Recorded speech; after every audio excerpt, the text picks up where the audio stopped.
Assalamualaikum warahmatullahi wabarakatuh. Waalaikumsalam warahmatullahi wabarakatuh. Baik, sebelum kita awali perkuliahan kita pada pagi hari ini, mari kita baca doa bersama-sama. Semoga sedikit nanti yang akan kita pelajari senantiasa bermanfaat di dunia wal akhirah dan tidak menjadi pemberat ketika kita dihisab nanti. Amin ya rabbal alamin. Bismillahirrahmanirrahim. Nastaghfirul jalsa mislama nabahu abauna wa rijaluna wa aslafuna salihun. Anna Allah yadkhulu niyatana fi niyatihim wa amalana fi amalihim wa akhlaqana fi akhlaqihim wa ulumana fi ulumihim ومقاصدنا في مقاصدهم على هذه النية وعلى كل نية صالحة من الخير الدنيا والآخرة دافئة لكل شر جالبة لكل خير لنا ولوالدينا ولوالدنا ومشايخنا ولمن أحبنا فيك ولمن أساءنا إلينا والمسلمين والمسلمات يا رب العالمين وإلى حضرة نبينا محمد صلى الله عليه وسلم بسر الفاتحة أعوذ بالله من الشيطان الرجيم بسم الله الرحمن الرحيم الحمد لله رب العالمين الرحمن الرحيم مالك يوم الدين إياك نعبد وإياك نستعين اهدنا الصراط المستقيم صراط الذين أنعمت عليهم غير المغضوب عليهم ولا الضالين رب اغفر لي ولوالدي وللمؤمنين آمين بسم الله الرحمن الرحيم نويت التعلم والتعليم وتذكر وتذكيرا والنفع والانتفاع والإفادة والاستفادة والحث على التمسك بكتاب الله وسنة رسوله والدعاء إلى الهدى والدلالة على الخير ابتغاء وجه الله ومرضاته وقربه وثوابه سبحانك لا علم لنا إلا ما علمتنا إنك أنت العليم الحكيم رب اشرح لي صدري ويسر لي أمري واحلل عقدة من لساني يفقه قولي رضيت بالله ربا وبالإسلام دينا وبمحمد صلى الله عليه وسلم نبيا ورسولا ربي زدني علما وارزقني فهما واجعلني من الصالحين اللهم إنا نسألك فهم النبيين وحفظ المرسلين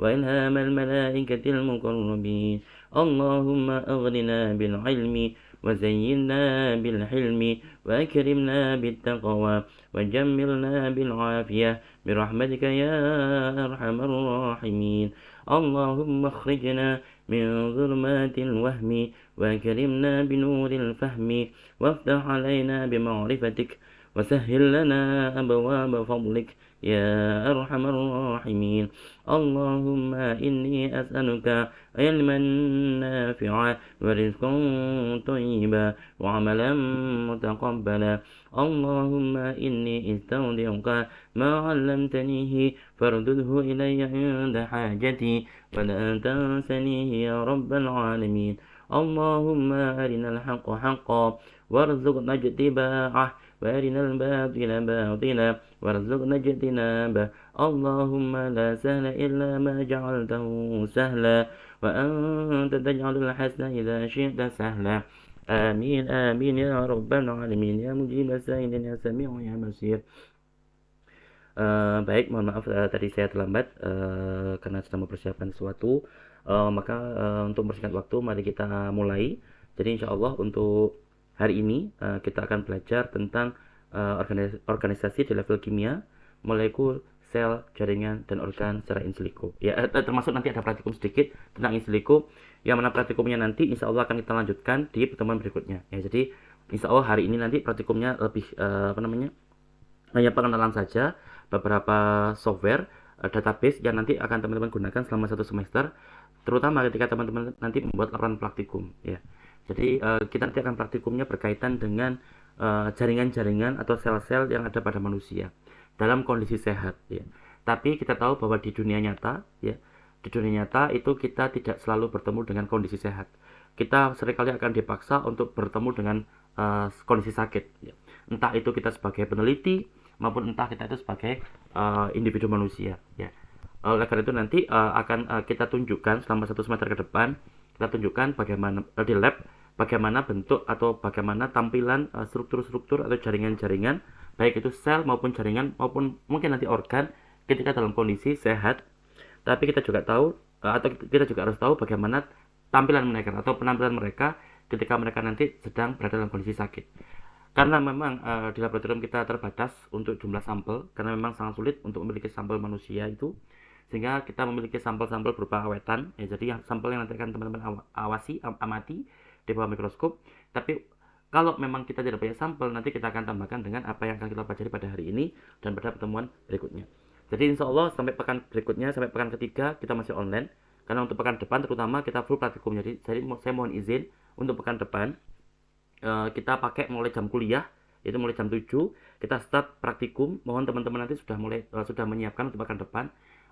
Hari ini kita hanya percontohan saja, karena pekan depan kita akan belajar dari awal sampai akhir, yaitu sampai jam berapa berarti?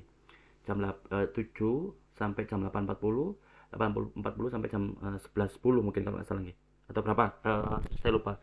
9.30, 10, 20 ya. Berarti seperti itu, kita akan gunakan full jam kuliah dan praktikum untuk praktikum yang mana itu akan kita gunakan selama seterusnya. Kemudian masih tetap untuk materi berikutnya masih tetap saya menjadi pemateri sambil teman-teman nanti mempersiapkan kelompoknya. Saya tunggu nama kelompoknya. Jadi silakan kalau memang nanti kelompoknya itu menjadi tidak 8, jadi misalkan kelompoknya cuma 4 atau berapa, terserah jenengan, saya tunggu. Tapi kalau misalkan jenengan mau memasarkan ke saya untuk bagi kelompok, maka saya juga akan lakukan. Langsung saja kita akan membahas tentang apa yang kita sepakati untuk belajar pada materi hari ini, yaitu tentang organisasi di level kimia, sel, jaringan, dan organ. Kita tahu bahwa tubuh kita ini sebagaimana negara atau sebagaimana kota atau sebagaimana tubuh kita kalau kita analogikan itu mirip dengan sebuah organisasi yang mana di dalam organisasi tubuh itu ada organisasi kecil yang juga bertanggung jawab untuk bagian-bagian yang lebih kecil daripada tubuh kita sendiri.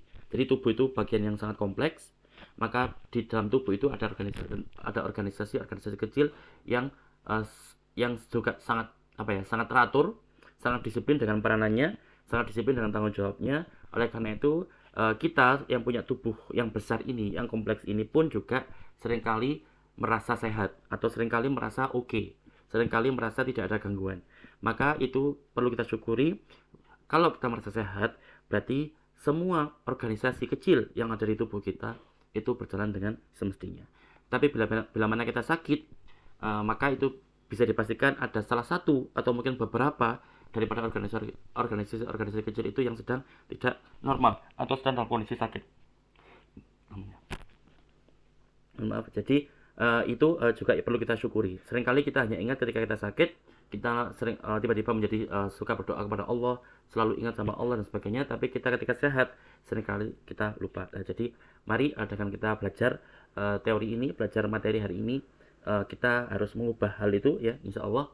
Yang dulunya hanya bersyukur, hanya berdoa kepada Allah ketika kita sakit saja ya, tapi ketika saat ini maka sehat pun juga perlu kita syukuri, karena sehat itu juga notabene merupakan proses yang sangat luar biasa kompleks ya.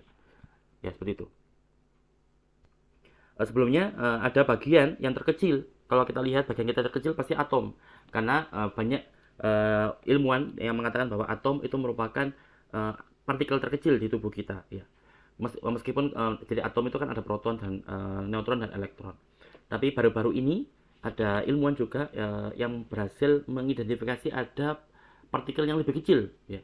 Bahkan mereka menyebutkan adalah sebagai partikel tanda petik Tuhan ya, atau Higgs boson. Ya, itu memang belum dipublish belum banyak informasi yang tersedia, tapi sudah diduga bahwasanya ada partikel yang jauh lebih kecil daripada atom itu sendiri ya. Jadi kalau kita kembali ke ajaran agama kita, seringkali kita digunakan istilah dzarrah ya. Ya, biji dzarrah, maka ada ulama yang mentafsirkan dzarrah itu adalah atom, yang mana pada saat itu atom diakui sebagai partikel terkecil, maka seandainya pun nanti ada partikel yang lebih kecil daripada atom, maka ya itu tadi. Ya, itu bisa kita artikan sebagai dzarrah. Artinya apa? Amal sekecil apapun, bahkan lebih kecil dari partikel, itu bisa punya pahala ya. Termasuk amal kalau kita bersyukur bahwa kita diberi sehat, bahwa kita diberi organ yang luar biasa, diberi jaringan yang luar biasa, diberi sel yang luar biasa. Semua itu nanti insya Allah akan kita bahas. Jadi dari atom, kemudian nanti atom banyak atom nanti menjadi senyawa kimia, menjadi molekul, menjadi senyawa kimia berukuran besar, berukuran kecil, kemudian nanti saling bekerja sama sampai terbentuklah sel. Ya, karena sel itu tersusun dari banyak molekul, misalkan protein, karbohidrat, lemak, kita tahu ada fosfolipid, ada banyak molekul yang menyusun sel kita. Kemudian sel satu dengan sel lain yang relatif sejenis, misalkan sel otot dengan sel otot lainnya. Kita tahu sel otot itu ada osteoblast, ada osteoklas, ada osteosit, ada osteoprogenitor. 4 sel tulang ini bersama-sama membentuk jaringan yang namanya jaringan tulang. Ya, jadi jaringan pastinya lebih kompleks, lebih besar daripada sel. Kemudian jaringan sama, jaringan yang saling bisa bekerja sama secara sinergis membentuk organ. Ya, misalkan di jantung itu ada jaringan jaringan jantung, ada jaringan pengikat, ada jaringan syaraf dan lain sebagainya.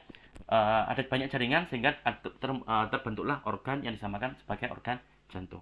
Jadi secara hierarkis terkecil adalah atom itu bahan kimia, partikel kimia, kemudian naik tingkat menjadi sel naik tingkat menjadi jaringan menjadi organ. Itulah nanti akan kita bahas pada pertemuan kita hari ini. Karena mata kuliah kita adalah mata kuliah struktur perkembangan hewan. Insya Allah mata kuliah yang saya ajar semuanya, misalkan saya mengajar struktur perkembangan hewan untuk jaringan semuanya, kemudian nanti juga saya mengajar kakak tingkat jaringan, anatomi dan fisiologi manusia, maka selalu topik pertama yang saya ajarkan adalah tentang organisasi.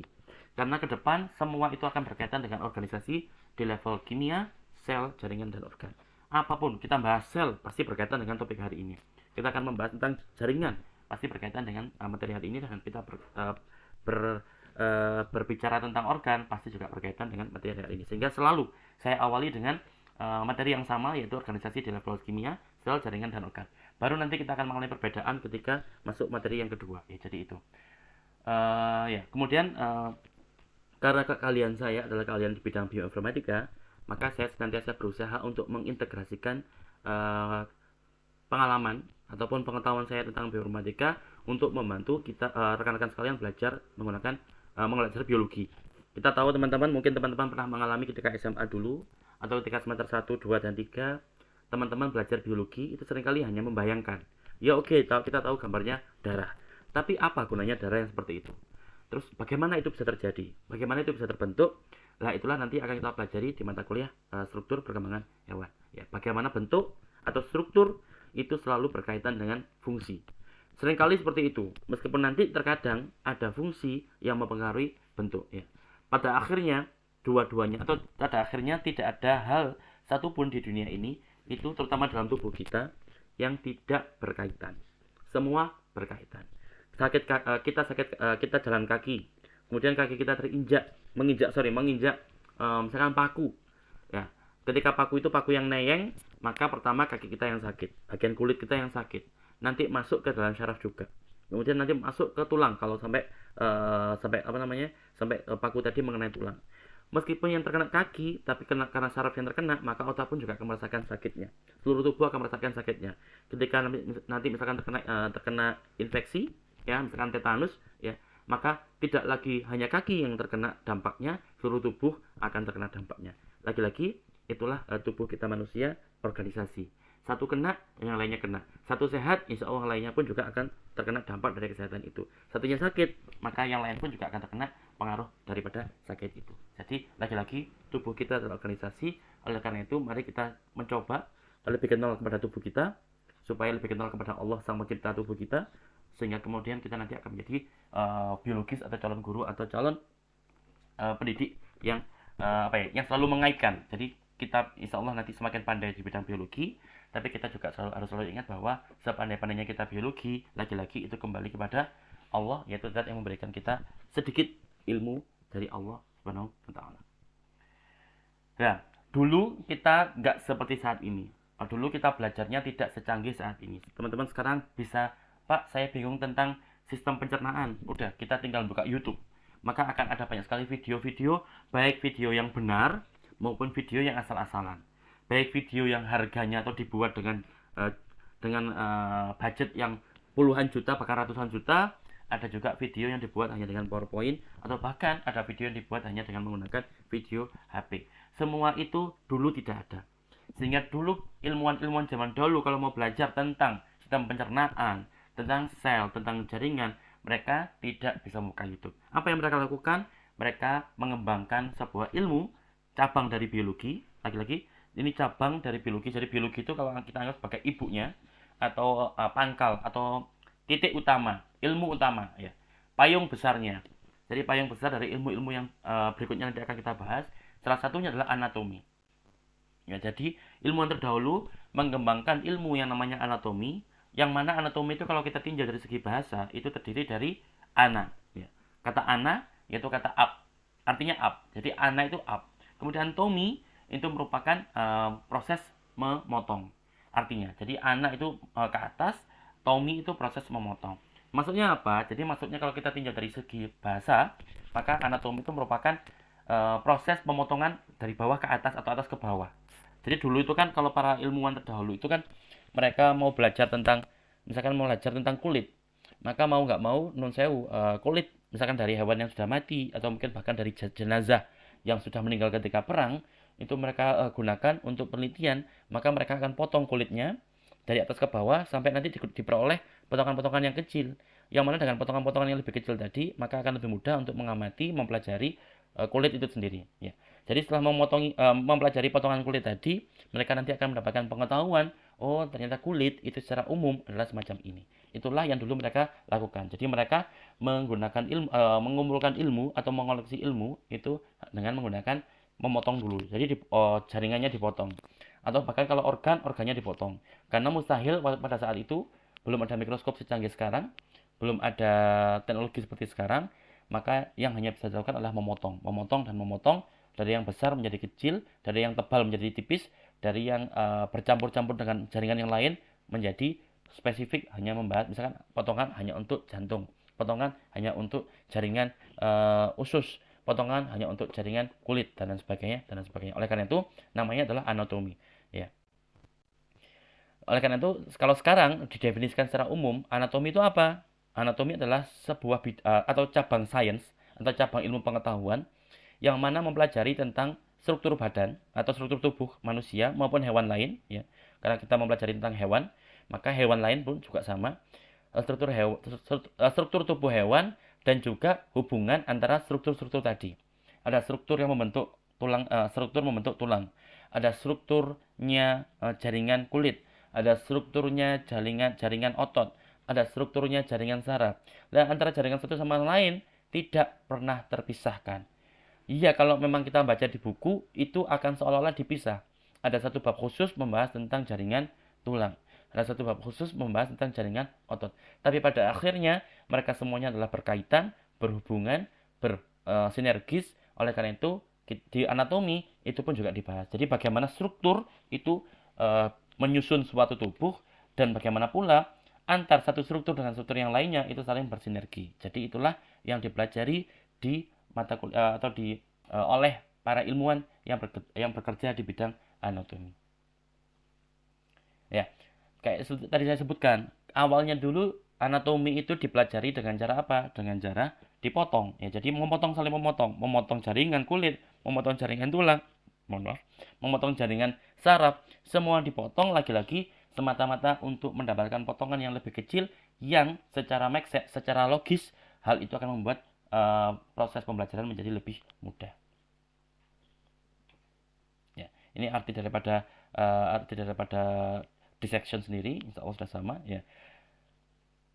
Lantas, yang kedua, ya kita karena struktur perkembangan hewan itu selalu akan membahas tentang anatomi dan juga pasti nanti ada kaitannya dengan fisiologi. Lagi-lagi, teman-teman nanti di lab akan mempelajari tentang tampilan-tampilan jaringan otot, jaringan epitel. Lah lantas kalau jaringannya seperti itu, kira-kira fisiologinya bagaimana? Lah fisiologi itu apa? Fisiologi itu adalah kalau diartikan gampang, fisio itu nature, alam, ya, alami. Ya. Kalau yang logos kayak di biologi, logosnya atau logi di sini adalah study of atau belajar dari. Jadi belajar dari alam. Belajar dari alam itu apa? Maksudnya tubuh, ya. Tubuh alami, ya. Bagaimana tubuh itu seharusnya berfungsi secara alamiah. Jadi tubuh kita itu sudah dari dulu diciptakan semacam ini dan sudah memiliki fungsi. Maka cabang biologi yang namanya fisiologi ini mempelajari tentang bagaimana fungsi tubuh. Seperti yang tadi saya sebutkan, ada structure, ada struktur, ada fungsi. Maka selalu akan kita kaitkan dengan fungsinya bagaimana. Ya. Bagaimana bagian tubuh yang namanya jaringan epitel itu bekerja.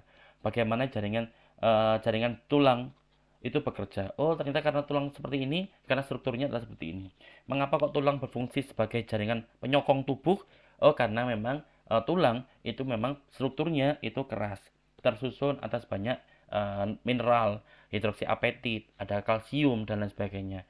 Lantas bagaimana kenapa kok jaringan saraf itu berfungsi untuk menyampaikan impuls saraf atau untuk berfungsi untuk menyampaikan sinyal saraf? Ya karena memang sel saraf itu memiliki bentuk yang apa ya sepertinya seperti bintang-bintang ya karena itulah dia berfungsi sebagai penyampai sinyal. Karena kalau bentuknya tidak seperti itu, maka dia tidak bisa menghantarkan sinyal sebagaimana sel-sel yang lain. Banyak sel-sel yang lain yang dia bentuknya itu adalah seperti oval biasa, oleh karena itu dia tidak disertai tanggung jawab untuk menghantarkan sinyal listrik, sinyal saraf maksudnya. Meskipun sel-sel yang lain itu juga punya sinyal sendiri. Ya, misalkan beberapa sel itu bisa melepaskan beberapa jenis protein untuk apa? Untuk supaya nanti protein itu nanti menuju sel yang lain sampai akhirnya sel yang lain yang mengenali protein tadi itu akan menangkap maksud daripada sel yang tadi mengeluarkan sinyal berupa protein tadi ya. Jadi itu nanti akan kita bahas juga di perkuliahan berikutnya, tapi pada hari ini kita akan fokus pada anatomi dan juga fisiologi. Yang mana tubuh kita strukturnya apa, kemudian bagaimana struktur itu bisa memiliki fungsi ya. Jadi Allah itu pada sebagian besar ya pada banyak hal itu senantiasa memberikan kita kesempatan untuk berpikir ya. Afala tatafakkarun afala yatafakkarun. Jadi apakah kamu berpikir atau apakah mereka tidak berpikir? Jadi kita diberi kesempatan Allah untuk banyak berpikir. Tapi di sisi lain ada juga banyak hal yang kita tidak perlu berpikir. Kita cukup menggunakan iman kita karena percayalah untuk bagian-bagian yang semacam itu otak kita tidak akan bisa mencapainya ya karena banyak sekali banyak sekali ilmu Allah yang sangat luar biasa. Contoh saja nanti teman-teman akan belajar tentang tentang struktur ya. Bagaimana kok struktur sel itu berubah seperti itu? Seseorang bisa mengalami sakit kanker yang parah sekali ya. Lantas bagaimana kok tampilannya sel itu sama, dilihat di mikroskop sama, tapi ternyata tingkat keparahan penyakitnya berbeda ya. Itu kalau kita tinjau dengan ilmu kita, itu kita nggak mampu. Maksudnya nggak mampu itu apa? Kita nggak akan mampu menjelaskan ilmu yang berkaitan dengan fenomena itu. Contoh, namanya kanker. Misalkan satu penyakit saja, kanker. Atau misalkan kita anggap kanker paru-paru. Hanya namanya kanker paru-paru. Tapi saya yakin tidak ada satupun orang di dunia ini yang bisa menjelaskan paru-paru secara mendetail dari hal tingkatan atomnya sampai tingkatan organnya. Banyak dokter ahli, tapi ahlinya ahli terbatas. Ahli paru-paru ya ahli membedah paru-paru, atau ahli tentang protein paru-paru, atau ahli tentang lemak paru-paru. Tapi kalau ahli paru-paru secara utuh, komprehensif, lengkap sekali, maka itu seringkali tidak akan mampu ya. Akhir-akhir ini kita sudah nggak punya ilmuwan-ilmuwan yang mungkin kapasitas otaknya seperti Imam Asy-Syafi'i ya yang sekali membaca bisa hafal. Ada beberapa orang memang yang bisa membaca sekali langsung hafal ya. Ada. Tapi mungkin jumlahnya tidak banyak. Oleh karena itu saya yakin bahwa tidak ada yang mampu kalau ditanya tentang paru-paru saja itu tidak akan bisa mampu menjawab dari atom sampai lainnya itu karena luar biasa sulit ya. Bahkan ilmu sekarang saja yang sudah ada itu masih meneliti tentang paru-paru. Jadi meneliti paru-paru itu nggak akan ada habisnya. Jangankan meneliti paru-paru yang organ, meneliti tentang sel paru-paru saja sampai detik ini para ilmuwan di seluruh dunia juga masih meneliti tentang sel paru-paru. Jadi ilmu Allah tentang sel paru-paru saja belum habis. Bahkan mungkin 1%-nya pun belum habis ya. Nah, kembali ke topik. Nah, ini buktinya apa? Buktinya tadi termasuk. Buktinya apa? Bahwa ilmunya Allah tidak pernah habis. Maka bahwa sampai detik ini pun yang dulu biologi merupakan cabang ilmu yang kecil, ya ada biologi ada fisika, seolah-olah apapun yang berkaitan dengan biologi itu cukup dibahas dengan biologi saja, ternyata tidak. Karena semakin kesini semakin berkembang cabang-cabang, yaitu cabang contohnya anatomi dan juga fisiologi. Dan ternyata anaknya biologi saja loh, kayak anatomi itu juga punya anak lagi. Yang mana berarti anaknya anatomi berarti anaknya biologi. Contohnya apa? Contohnya adalah embriologi. Jadi ada bidang namanya embriologi, yaitu cabang dari anatomi, berarti dia juga cabang dari biologi, yang dia fokus mempelajari tentang apa saja yang terjadi sejak selama 8 pekan, 8 minggu, semenjak sel telur itu dibuahi, sampai nanti 8 pekan berikutnya, 8 minggu berikutnya. Itu dibahas dalam ilmu namanya embriologi. Kemudian juga nanti ada developmental biology atau biologi perkembangan. Itu mempelajari tentang panjang, durasinya lebih panjang. Jadi mempelajari tentang perkembangan seseorang atau perkembangan seekor hewan sejak fertilisasi sampai dia nanti akan mati. Jadi sepanjang itu ada namanya biologi perkembangan. Ada lagi namanya biologi sel, cabang daripada anatomi, yaitu ilmu yang mempelajari tentang struktur sel dan fungsinya. Hanya membahas tentang selnya saja. Kalau teman-teman melihat ya, buku-buku textbook sel ya, biologi sel, insya Allah teman-teman sudah atau mungkin kalau belum mengikuti mata kuliah biologi sel, textbook buku-buku luar negeri itu adalah setebal-tebal ini. Itu pun belum selesai ya. Itu hanya membahas sebagian kecil daripada ilmu Allah tentang sel. Ya. Ditambah lagi nanti akan saya tunjukkan beberapa database yang datanya itu besar sekali, ukurannya besar sekali, bahkan kalau di total berapa gigabyte yang ada di database itu, maka pastinya juga sangat besar. Dan itu hanya membahas tentang histologi, yaitu tentang struktur jaringan secara mikroskopis yang bisa dilihat oleh teman-teman dengan menggunakan mikroskop. Bahkan depan nanti kita akan praktikum dengan lebih seksama. Jadi kalau hari ini teman-teman belum ada internet masih oke, tapi kalau pekan depan sebisa mungkin harus. Tapi kalau memang pekan depan saya masih bertanya apakah di kampus kita itu wifi-nya sudah lebih cepat. Kalau memang lebih cepat, maka akan lebih enak kalau kita ketemu di lab, di sekolahan, di kampus kita.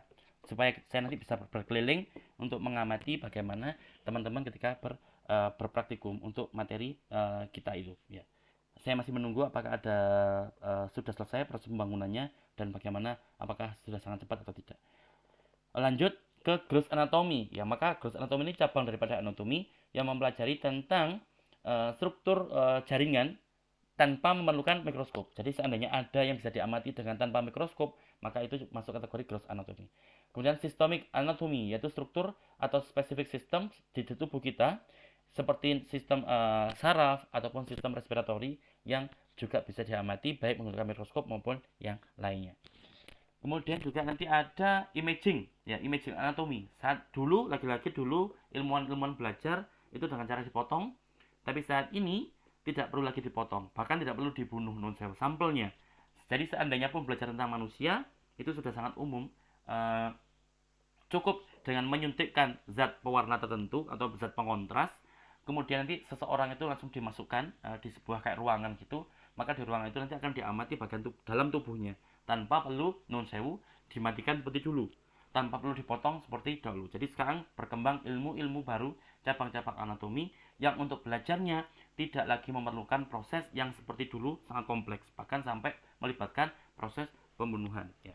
Jadi itu ya. Meskipun dulu menggunakan jasad hewan mati atau bahkan jenazahnya para korban perang yang tidak punya keluarga. Tapi beruntung sekali saat ini kita tidak lagi memerlukan hal semacam itu. Jadi kita cukup bisa menggunakan simulasi, misalkan simulasi komputer, simulasi hal-hal banyak lah. Jadi tidak lagi memerlukan proses yang terkesan sangat kejam tadi. Lanjut ke bagian berikutnya, yaitu tentang fisiologi. Ya, bahkan fisiologi yang notabene anak daripada biologi itu pun sekarang, sudah memiliki anak. Jadi memiliki cucunya. Contohnya apa? Contohnya seperti ini, endokrinologi. Insya Allah nanti teman-teman semester 7 akan membahas tentang endokrinologi ya. Jadi endokrinologi itu mempelajari tentang hormon. Teman-teman mungkin pernah dengar apa namanya insulin. Ya. Kenapa kok orang yang sakitnya diabetes itu harus disuntik insulin? Ya diabetes yang tipe 1. Berarti orang yang sakit diabetes karena sel yang bertugas untuk menghasilkan atau memproduksi insulin itu hancur atau rusak sejak kecil. Karena bisa jadi karena faktor genetik atau hal yang lainnya. Lantas bagaimana mereka kok bisa hidup? Oh, jadi mereka supaya bisa tetap hidup, mereka harus disuntik insulin secara rutin. Ya. Nah, lantas bagaimana insulin kok bisa membuat seseorang itu bisa bertahan hidup? Maka itulah yang nanti akan kita pelajari pada bidang-bidang yang namanya endokrinologi. Ada ahli khusus di bidang endokrinologi, namanya adalah endokrinologis. Atau bahkan setahu saya ada juga dokter yang memang khusus mendalami hal-hal yang berkaitan dengan endokrinologi. Lagi-lagi ini merupakan anak daripada fisiologi yang mana notabene juga pastinya merupakan cucu daripada biologi sebagai induk utama. Ada lagi imunologi. Insya Allah nanti kita akan sedikit belajar tentang imunologi karena nanti kita akan membahas tentang sel-sel darah dan sel-sel limfa ya. beberapa sel darah itu berfungsi untuk imun, yaitu pertahanan tubuh, maka insya Allah nanti kita pun juga akan mempelajari tentang imunologi. Yang mana lagi-lagi imunologi merupakan bagian daripada fisiologi, yang fisiologi juga bagian daripada biologi. Jadi ini merupakan posisi kita saat ini. Kita sekarang berada di sebuah zaman yang sangat modern, yang sangat canggih, sehingga untuk belajar hal-hal ini kita sudah memiliki banyak sekali sumber belajar. Tidak saja kita harus memotong organ tadi, tidak lagi kita harus memotong. Sesekali mungkin boleh.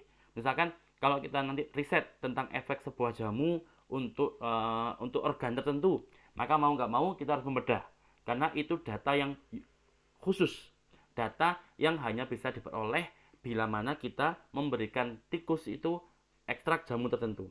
Tapi kalau seandainya kita hanya mau mencari informasi tentang bagaimana struktur sel pankreas atau bagaimana struktur sel paru-paru, karena itu adalah informasi umum, maka kita sudah cukup bisa mengambil data-data yang kita inginkan dari berbagai macam sumber, baik itu yang online maupun yang tidak online. Nanti kalau ada pertanyaan silahkan langsung ditanya nih, langsung saya interupsi, langsung bersuara.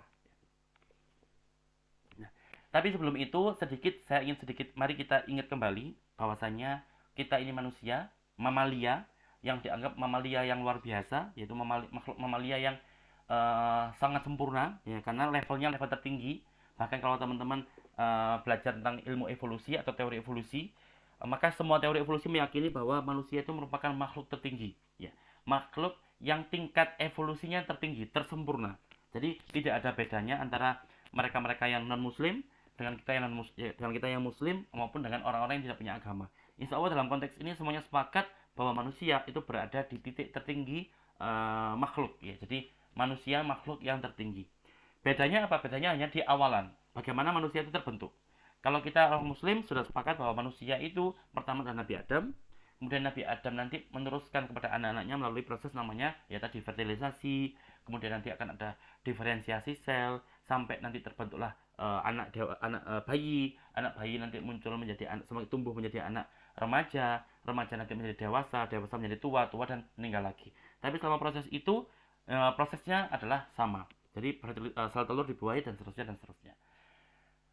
Tapi kemudian kalau kita sekarang membahas tubuh manusia yang katanya sempurna, ya, ternyata tubuh kita tidak sekokoh itu. Maksudnya apa? Jadi termasuk Allah yang maha menciptakan tubuh kita itu dilengkapi dengan penunjang atau dengan supporter. Apa itu? Yaitu salah satunya adalah mikroorganisme. Tubuh kita itu kalau ditinjau teman-teman, ada sebuah literatur mengatakan bahwa tubuh manusia itu terdiri atas banyak sel manusia, ya. Selnya manusia banyak, tapi ternyata di dalam tubuh manusia itu masih jauh lebih banyak ada mikroba, ya. Jadi tubuh kita itu jumlah mikrobanya jauh lebih banyak daripada jumlah sel milik kita, ya. Aneh kan, ya. Jadi kita manusia yang notabene kita ini kan tuan rumah, yang berarti tuan rumah itu kan memiliki segalanya, ya. Ternyata tubuh kita itu didominasi oleh jumlah mikroba, banyak mikroba. Mikroba yang hidup di dalam tubuh kita, baik di permukaan tubuh maupun di tubuh kita, namanya adalah mikrobiota, ya, biota tubuh kita, mikrobiota. Oleh karena itu, dengan fakta ini kita diajarkan oleh Allah Subhanahu wa taala bahwa sebagai manusia tidak boleh sombong. Mengapa tidak sombong? Untuk hidup saja loh. Kita itu masih butuh bantuan dari beberapa mikroba tadi, ya. Mikroba tadi dalam kondisi normal hidupnya itu akan baik-baik saja dengan kita, akan akur dengan tubuh kita. Jadi meskipun tubuh kita itu sel kita jumlahnya lebih sedikit, tapi selama kita akur tidak akan ada masalah. Tapi pada kondisi-kondisi tertentu, tubuh kita menjadi tidak akur dengan mereka. Ada beberapa di antara mereka yang rebel atau yang mungkin tidak nyaman atau mungkin terlalu semangat, ya. Karena kita mungkin makan sesuatu yang gara-gara makan sesuatu itu terlalu banyak sehingga kurang baik. Tapi bagi kita nggak baik, bagi beberapa mikroba tadi itu terlalu banyak, menyenangkan bagi mereka. Sampai akhirnya mereka menjadi tidak bisa dikontrol, muncullah penyakit yang disebabkan oleh mereka. Jadi mari kita jaga supaya tubuh kita tetap aman, tetap akur dengan mereka mikroba itu, karena selalu ingat mereka jumlahnya jauh lebih banyak daripada sel-sel tubuh manusia. Ya, kurang lebih jumlahnya teman-teman bisa dilihat di layar bahwa ada 10 sampai 100. Ini estimasi, ya, tapi estimasi secara ilmiah. Berarti ada caranya untuk menghitung. Kalau dihitung satu persatu mustahil, tapi ada semacam sampling, ya, mengambil sampel sehingga disimpulkan bahwasanya 10 sampai 100 triliun, nolnya berapa itu ya? Miliar saja nolnya 9. Triliun, 1 triliun nolnya 12. Berarti kalau 10 triliun berarti nolnya adalah 13. Kalau 100 triliun nolnya adalah 14. Teman-teman bisa bayangkan berapa banyak nolnya. Nolnya saja banyak. Apalagi kalau kita masuk ke tubuh kita sendiri, kita melihat berapa banyak mikroba yang hidup di sekitar tubuh kita, baik di permukaan tubuh kita maupun di dalam, jumlahnya itu adalah sekitar 10 sampai 100 triliun. Luar biasa banyak sekali ya. Lagi-lagi ingat jumlah ini itu relatif lebih banyak daripada jumlah sel manusia. Saya mau izin dulu ya.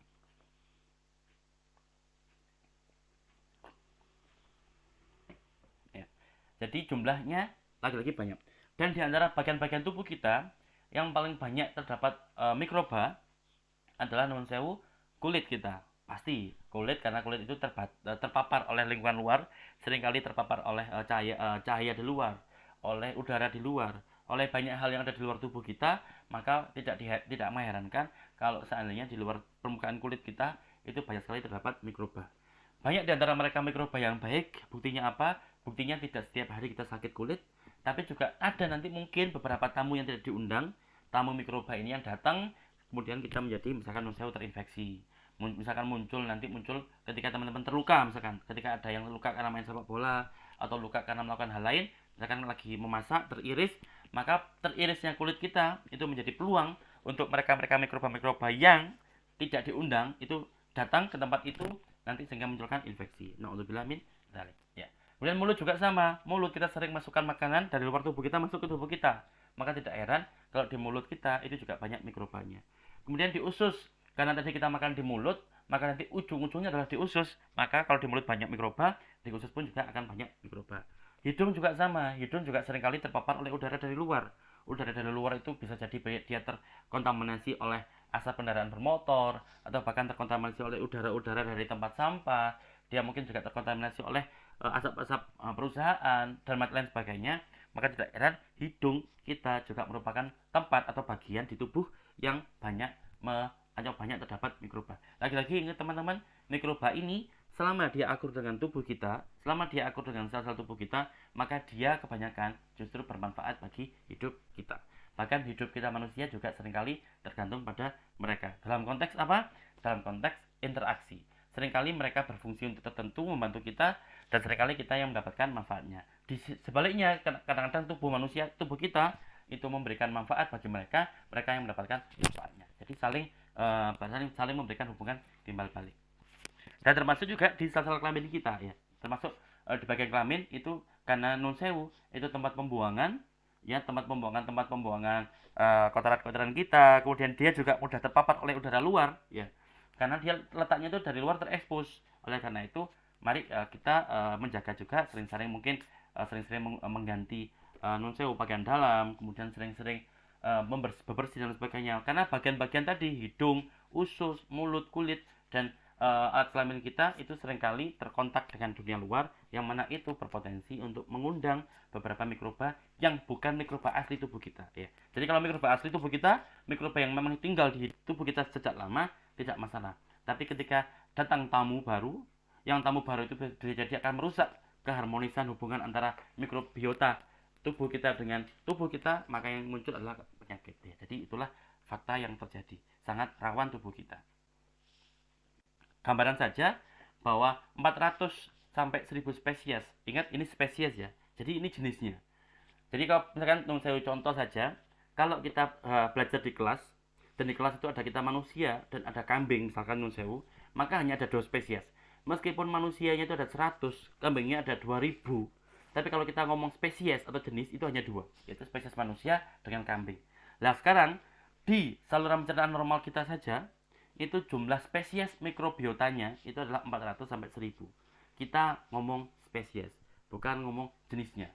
Kalau total tadi 10 sampai 100 triliun mikroba hidup di dalam tubuh kita maupun di bagian kulit dan sebagainya. Tapi kalau kita ngomong jenisnya saja, itu jumlahnya adalah di pencernaan saja, di perut saja itu 400 sampai 1000 spesies mikrobiota. Lagi-lagi jumlah yang sangat luar biasa besar bagi tamu ya. Lagi-lagi mereka tamu di tubuh kita yang pastinya setelah hidup bertahun-tahun dengan mereka, maka tubuh kita pun juga tergantung pada mereka. Mikrobiota mampu hidup secara harmoni, namun juga dapat menjadi perantara munculnya penyakit pada manusia. Ya, kita ngomong perantara karena sebenarnya kita belum tahu sebab aslinya apa. Malah karena itu kita seringkali menyebutkan bahwa mikrobiota ini itu tidak menyebabkan penyakit ini. Ya, jawabannya saya adalah itu tidak selalu. Buktinya selama ini meskipun mikrobiota itu tinggal di dalam tubuh, toh kita tidak sakit. Jadi memang lagi-lagi benar kalau dalam konteks apa ya, saya itu masih bingung ya. Karena saya orang biologi dan kita orang muslim. Karena dalam sebuah hadis Rasulullah itu pernah menyatakan bahwa kita itu yang artinya kurang lebih seperti ini ya. Saya lupa untuk matan hadisnya. Bahwasanya uh, kita itu tidak diperbolehkan untuk menyebutkan bahwa sesuatu itu menjadi sumber penyakit. Karena kita sebagai orang muslim harus yakin bahwa sakit itu adalah dari Allah juga, tapi kita memang itu adalah pengingat bagi kita bahwa kita harus selalu berusaha untuk sehat. Maka kita tidak bisa memutuskan bahwasanya bagian ini hewan ini menjadi sumber penyakit. Tapi yang mungkin bisa saya masih bingungnya adalah bagaimana cara menyebutkan, karena di bidang biologi kita tuh seringkali bertemu dengan hal itu. Contoh, bakteri ini membuat penyakit tertentu, bakteri ini menyebabkan penyakit tertentu ya. Oleh karena itu kalau saya balik sekarang, saya sampai akhirnya memutuskan bahwa jadi mereka bukan satu-satunya sebab, mereka hanya faktor yang turut berkontribusi bila mana lingkungannya tidak ideal. Contoh, fakta bahwa ketika kita sehat, di tubuh kita itu ada mikroba banyak sekali, kita tetap sehat, maka berarti mereka itu tidak masalah bagi kita ya. Bahkan mungkin mereka membantu kita di tubuh kita. Tapi kok ketika kita sakit, itu ilmuwan menemukan fakta bahwa ada bakteri-bakteri yang ada di tubuh kita yang menjadi penyebab sakit. Nah, kalau saya jawabannya adalah logika saya tidak seperti itu. Logika saya adalah buktinya selama ini mereka di dalam tubuh kita sehat saja. Kalau memang suatu saat dia muncul atau terduga atau tersangka bahwa bakteri tertentu membuat manusia itu sakit, maka jawabannya adalah berarti ada faktor lain yang membuat yang tadinya oke-oke saja, yang tadinya akur-akur saja, menjadi itu tadi menyebabkan penyakit tertentu atau berkontribusi terhadap munculnya penyakit tertentu ya. Jadi itu jawaban yang paling aman ya, karena fakta bahwa selama ini mereka hidup di dalam tubuh kita sehat-sehat saja, kok suatu saat mereka bisa berubah ya pastinya karena ada lingkungan yang berubah ya. Jadi seperti itu. Lagi-lagi kita sebagai orang muslim, umat muslim juga harus yakin bahwa sakit itu dari Allah, maka Allah pun tempat kita memohon untuk kesembuhan, Allah pun tempat untuk memohon kita untuk kesehatan ya. Jadi ini tadi disebutkan bahwa di tubuh manusia itu sekitar 10 sampai 100 triliun jumlah mikrobiota yang ada di tubuh kita. Lantas dari jumlah itu kurang lebih ada 10.000 jenis mikroba yang ada di tubuh kita. Tadi hanya di perut saja itu ada 400 sampai 1000 mikroba. Tapi kalau total seluruh tubuh itu jumlahnya kurang lebih mencapai 10.000 jenis. Jadi jumlah yang luar biasa ya. Kalau teman-teman yang saya beli cilok sampai 10.000 butir ya, mungkin kamar itu udah penuh ya. 10.000 cilok ya. Tapi kalau ini isinya bakteri, maka tubuh kita yang kecil pun masih cukup ya. Bahkan bayangkan kira-kira kalau cilok 10 triliun ya, jumlahnya seberapa itu ya. Luar biasa banyak sekali. Tapi beruntung sel kita yang ukurannya kecil itu masih bisa menampung banyak sekali bakteri, yang bakteri baik di antara mereka, yang dengan adanya mereka justru membantu proses fisiologi tubuh kita. Jadi ini semua semakin memperkuat kita bahwa manusia itu makhluk yang lemah sebenarnya. Yang membuat kita sehat maka hanya Allah, karena Allah lah yang mampu membuat mereka semuanya itu bisa hidup sinergis ya. Kita nggak bisa tahu sel kita lagi ngapain. Yang kita tahu hanya bahwa kita saya sekarang bisa duduk dengan sehat, tidak sakit ya. Tapi yang mengatur sel itu bagaimana bekerjanya, bagaimana kok mereka bisa tetap berhubungan baik dengan mikrobiota tubuh kita, maka itu semuanya sudah menjadi sudah menjadi tanggung jawabnya Allah. Allah sebagai zat pencipta. Jadi Allah setiap saat menunjukkan bahwa zat pencipta itu Allah. Kalau sampai manusia lupa bahwa Allah yang menciptakan, ya itu tadi ya. Karena tanpa dikontrol oleh Allah, kita nggak bisa kontrol sel kita, maka sel kita akan mati bisa jadi, nggak bisa makan. Kita nggak bisa kita nggak perlu kontrol jantung kita berdetak. Kalau misalkan kita yang harus mengontrolnya sendiri, bisa jadi kita lupa mendetakkan jantung kita. mati dan sebagainya. Jadi lagi-lagi di tubuh kita selalu ada tanda-tanda kebesaran Allah. Kalau kita perhatikan gen, kita tahu bahwa tubuh kita ini diatur oleh gen salah satunya. Banyak orang yang meyakini bahwa semua hidup kita, bagian hidup kita di tubuh itu dikontrol oleh gen. Ya. Karena gen itu nanti akan mengkode protein. Protein itu nanti akan menyusun fungsi-fungsi tertentu, baik itu fungsi tubuh sebagai struktural maupun fungsi-fungsi yang lain seperti tadi ada sistem imun dan lain sebagainya. Tapi semua itu dikontrol dari gennya, ya, karena protein dibuat dari gen. Oleh karena itu sekarang kita lihat gimana kalau kita tinjau dari gennya. Ternyata gennya mikrobiom atau mikrobiota yang ada di tubuh kita, rasionya dengan rasio gen di tubuh kita itu rasionya adalah 100:1. Jadi kalau kita ngomong jumlah gen, maka jumlah gen manusia itu 1 dibandingkan gennya mikrobiota yang ada di tubuh. Kan banyak memang tadi mikrobiotanya banyak sekali. Jenisnya saja ada 10.000. Tapi kalau kita ngomong gennya saja, maka rasio gen manusia dengan gen mikrobiota tubuh itu sekitar adalah 1:100. 1 untuk manusia, 100-nya untuk mikrobiota yang ada di tubuh kita. Luar biasa besarnya. Meskipun nanti teman-teman nanti akan ada teori bahwa tidak selalu ukuran genom atau ukuran DNA yang jauh lebih besar itu selalu berhubungan dengan kesempurnaan atau kompleksitas hidupnya. Buktinya nanti ada hewan kecil yang dia itu gennya atau DNA-nya itu kecil ukurannya, genomnya kecil, tapi ya hewannya juga kecil. Manusia kalah kecil ukuran genomnya, tapi secara evolusioner manusia itu lebih sempurna, lebih baik ya. Padahal kalau kita tadi ngomong jumlah rasio antara gen manusia dengan gen mikrobiota, maka gen manusia itu seolah-olah adalah 1. Gen mikrobiotanya adalah 100. Padahal satunya gen manusia ini, kalau ditotal beneran, sudah diteliti oleh ilmuwan, jumlah gennya manusia itu sekitar 22.000. Ya, sekitar 22.000.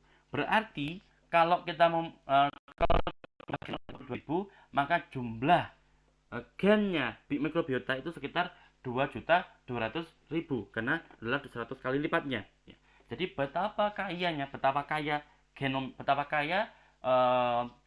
luar biasanya tubuh kita, yang mana tubuh kita itu ada sel kita sendiri, ada sel mikrobiota, dan ada juga banyak sekali gen-gen yang gen itu adalah bagian yang nanti mengkode protein tertentu. Ya, jadi hampir semua proses tubuh kita pasti difasilitasi oleh protein. Ya, jadi kalau protein itu memang penting bagi tubuh kita, maka begitu pula protein yang dihasilkan oleh mikrobiota tubuh kita itu pun bisa jadi juga memiliki fungsi penting untuk membantu kita. Ya, jadi inilah gambaran. Tubuh kita punya sel sendiri, nanti akan kita bahas di tahapan kedua hari ini. Kemudian tubuh kita juga ada bagian tamu yang terjadi. Kita agak percepat. Ya, jadi kalau teman-teman bayangkan tangan itu ya, maka di luar tangan kita, kalau teman-teman dibuka hijab oleh Allah, bisa melihat mikrobiota tanpa menggunakan mikroskop, maka tampilannya seperti ini ya. Bahkan mungkin tidak di sini ada banyak kosongnya. Tapi intinya apa? Intinya memang benar, tangan kita setiap saat memegang permukaan benda lain. Meja kita yang setiap hari tidak pernah dicuci, meja di kelas, memegang sepatu kita ketika kita memasang sepatu, semua itu pasti ada mikrobiota, ada bakterinya atau ada kotorannya. Maka kalau kita cuci tangan hanya menjelang makan, maka selama kita tidak makan, tangan kita terpapar oleh banyak sekali zat-zat asing, bahkan diantaranya ada mikroba, ada bakteri, bahkan mungkin ada virus. Kita ingat kemarin ketika COVID, kita setiap kali habis menyentuh ganggang pintu di tempat umum diusahakan untuk mencuci tangan dan sebagainya. Itu semuanya menandakan bahwasanya memang benar bahwa tubuh kita memang mudah untuk dihinggapi atau mudah untuk ditempeli makhluk asing masuk kecil ini ya, mikroba ataupun virus. Oleh karena itu, jadi fakta bahwa kita nggak sakit, maka berarti selama ini mereka tidak masalah ya. Meskipun ada beberapa nanti seperti yang tadi saya sebutkan, ada mikroba-mikroba yang dia tamu tidak diundang, maka mungkin itu nantilah yang membuat keharmonisan di tubuh kita menjadi tidak harmonis, menjadi rusak. Akibatnya apa? Akibatnya tubuh kita yang awalnya sehat menjadi terganggu sehingga muncullah apa yang disebut sebagai sakit ya. Kemudian ya ini merupakan bagian kita lebih detail lagi membahas tentang tubuh kita, maka banyak sekali kaitan-kaitannya antara keberadaan mikrobiota tubuh kita dengan penyakit-penyakit tertentu ya. Misalkan contoh, kalau yang namanya perut ya, di perut ini maka dia seringkali berkaitan dengan colorectal cancer. Di kondisi kalau tidak harmonis, maka bisa jadi muncul kanker usus ya. Kayak tadi, kalau saya tidak salah ingat, saya lupa itu makalah apa hadis ya. Oleh karena itu saya mundur diri dari menyebutkan itu, tapi saya pernah dengar sekali bahwasanya salah satu sumber penyakit di tubuh manusia adalah perut. Oleh karena itu Rasulullah memerintahkan kita supaya tidak terlalu banyak makan secukupnya, makanlah yang halalan thayyiban mubarakan. Karena itu tadi, makan yang halal saja itu tidak cukup. Harus yang halal thayyiban, harus ada thayyibnya. Ya, thayyib itu bisa jadi karena dia cukup jumlahnya, tidak berlebihan, ya. Yang pasti halal saja tidak cukup, harus halal yang bersih, halal yang sehat, halal yang tidak berkebanyakan. Jadi selalu ada halalan thayyiban, bukan halal saja. Karena makan halal itu gampang, ya. Kita makan makanan halal yang di tempat-tempat kotor itu halal, ya, karena halal itu dari bahannya. Selama kita nggak mencuri, tidak ada kandungan babi dan sebagainya, itu halal. Tapi kalau thayyibannya, berarti kita harus lebih hati-hati untuk makanan kita, karena tadi jangan sampai kita mengganggu keharmonisan antara tubuh kita dengan makhluk-makhluk lain yang ada di tubuh kita, yang kalau mereka nanti terusik, maka tubuh kita pun juga akan terusik, sehingga muncullah apa yang disebut sebagai kondisi sakit tadi. Kemudian juga ya tadi, kalau kita ngomong tentang ya banyak sekali penyakit yang keseimbangan mikrobiota. Kalau mikrobiota itu seimbang, normal ya. Maksudnya seimbang itu nggak harus sama persis jumlahnya. Oh, di sel ini jumlahnya 100, di sel lain jumlahnya 100, tidak. Tapi seimbang itu ya tubuh kita punya aturan sendiri. Bahwa kalau seimbang ya kita nggak sakit. Tapi kalau tidak seimbang, banyak sekali penyakit yang sudah dilaporkan itu punya kaitan, punya hubungan erat dengan ketidakseimbangan tadi. Contoh misalkan adalah hipertensi. Jadi kalau kita ngomong kesehatan jantung, ternyata hipertensi itu juga bisa dipengaruhi oleh mikrobiota di tubuh kita. Banyak juga kan kanker, yang mana juga kanker itu berkaitan dengan kondisi atau kesetimbangan mikrobiota di tubuh kita. Ada juga yang asma, bronkitis, diabetes tipe 1, tipe 2. Kemudian juga ada penyakit hati. Semua itu ini penyakit hati organ ya, bukan hati kolb ya, bukan hati kolbun, tapi hati organ. Maka itu pun semuanya banyak yang sudah dilaporkan, mereka semuanya berkaitan dengan kesetimbangan mikrobiota di tubuh kita. Kalau kita ngomong tentang jenisnya, misalkan di saluran pernapasan manusia itu ada beberapa mikroba, termasuk adalah Actinobacteria, Firmicutes, kemudian Proteobacteria dan Bacteroidetes. Itu semua merupakan mereka bakteri-bakteri yang tinggalnya di saluran pernapasan kita. Di kulit kita ada Actinobacteria, ada Bacteroidetes, kemudian Cyanobacteria, Firmicutes dan Proteobacteria. Kemudian di bagian laktobacilli tertentu, yang mana itu normal ya. Maka kalau dibersihkan dengan seringkali menggunakan pembersih berbahan alkohol, kadang-kadang itu malah nggak bagus, karena banyak sekali mikroba yang bagus, yang baik tinggal di sana, sehingga tidak boleh sering-sering kita bersihkan. Ya cukup dengan mandi sehari-hari, insya Allah juga cukup bersih. Atau kemudian sering-sering kita juga anak muda aktif, maka kita pun harus sering-sering mengganti baju kita. Jangan sampai kita menggunakan baju berulang kali, karena itu nanti kotor. Kalau kotor, maka berpotensi untuk mengganggu kesetimbangan atau keseimbangan penduduk tubuh kita, termasuk kesetimbangan mikrobiota. Di bagian mulut kita itu banyak, ada Firmicutes, ada Proteobacteria, Bacteroidetes, Actinobacteria dan juga Fusobacteria. Intinya apa? Mereka banyak sekali jenisnya, bahkan tadi jumlahnya adalah mencapai jumlah yang 10.000 jenis di dalam tubuh kita, dengan persebaran yang beraneka ragam, baik mulai dari mulut sampai nanti di saluran pembuangan kita ya. Lebih-lebih tadi di saluran pencernaan ya. Nah, sedikit mengulas tentang makhluk hidup, teman-teman. Kita tahu bahwa kita itu makhluk hidup. Kita mulai masuk ke bagian organisasi. Kita semua manusia makhluk hidup, dan dalam tubuh kita itu ada sistem kehidupan terkecil, yaitu sel ya. Sel itu merupakan unit terkecil kehidupan. Mengapa seperti itu? Karena sel itu memiliki sifat yang sesuai atau memenuhi kriteria sebagai makhluk hidup. Kita tahu makhluk hidup ya. Buktinya apa? Sel itu kalau teman-teman tumbuhkan di lab, hanya ditumbuhkan di cairan gitu ya. Jadi kayak ada lepek, cawan petri, dikasih air media, maka sel itu bisa tumbuh. Ya. Bisa membelah diri, bisa responsif. Kalau kita ganggu dia, tumbuhnya itu bisa berbeda ya daripada ketika tidak kita kasih gangguan. Jadi mereka itu memenuhi kriteria sebagai unit terkecil kehidupan. Ya, kita tahu ciri-ciri hidup adalah punya metabolisme. Sel pun sama. Sel itu punya metabolisme. Sel itu bisa kalau kita kasih obat, yang obat itu mematikan, ya, maka sel kanker itu bisa mati. Nah, mengapa kok dia mati? Karena metabolismenya terganggu. Seperti kemarin ketika saya bekerja di Jerman, saya bekerja dengan zat tertentu, senyawa kimia tertentu, yang senyawa kimia itu mengganggu metabolismenya sel kanker. Sehingga ketika dikasih senyawa kimia itu, maka sel kanker menjadi terganggu metabolismenya sampai akhirnya mati. Ya, jadi itu metabolisme. Maka metabolisme itu juga dimiliki sel, oleh karena itu sel itu dianggap sebagai makhluk hidup yang, atau bukan makhluk hidup, unit kehidupan terkecil. Nah, metabolisme itu apa sih? Metabolisme itu merupakan keseluruhan atau semua proses kimiawi yang ada di tubuh, itu namanya metabolisme. Gampangnya seperti itu. Ya, gampangnya seperti itu. Jadi kalau ada proses kimiawi, yang mana tadi tubuh kita terbentuk atas atom-atom, yang mana proses-proses di antara mereka itu namanya adalah metabolisme. Ya. Metabolisme dibagi dua. Ada yang namanya katabolisme, ada yang namanya anabolisme. Ditinjau dari prosesnya. Apa itu bedanya? Kalau katabolisme itu berasal dari kata-kata katabol, ya, atau throwing down, ya, melempar ke bawah, ya. Mungkin bahasanya ketepel itu dari kata bol ini, ya, kata bol, ketepel, maksudnya melempar ke bawah, ya. Mungkin ya, cuma intermezzo saja. Jadi kata bol itu melemparkan ke bawah. Apa yang dilemparkan? Yaitu sebuah kondisi. Maksudnya apa? Kalau sebuah reaksi metabolisme, monggo, ada pertanyaan?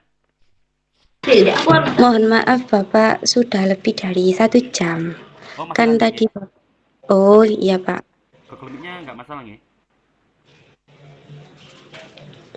Tidak Bapak. Oh, alhamdulillah. Kan biasanya kalau 1 jam kan, kalau yang gratisan kita disuruh untuk membuat lagi. Tapi alhamdulillah. Berarti kemungkinan jenengan bikinnya pakai email kampus, Mbak?